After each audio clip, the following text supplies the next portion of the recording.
Bonjour, ce deuxième atelier est axé sur la déprogrammation grâce à l'association des sons et des couleurs. Bon, ce terme déprogrammer peut être ambigu parce que quand j'entends déprogrammer, pour une part, moi j'entendrai le mécanicien qui va venir avec un outil particulier intervenir dans le champ de la personne, ou bien le sorcier.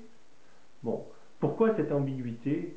Parce qu'il ne peut s'agir, quand on est sur des questions de cette nature, d'intervenir de façon extérieure à la personne, de façon séparée à la personne. Non, ça va se passer dans le champ de conscience de la personne, dans la conscience intérieure et dans une relation entre la personne que l'on soigne et nous-mêmes.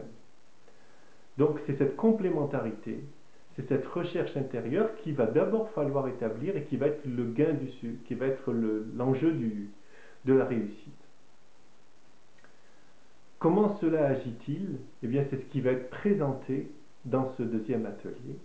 Comment cela agit dans les champs d'énergie de la personne? C'est des questions très complexes, très intéressantes, très passionnantes qui vont être exposées dans ce deuxième atelier.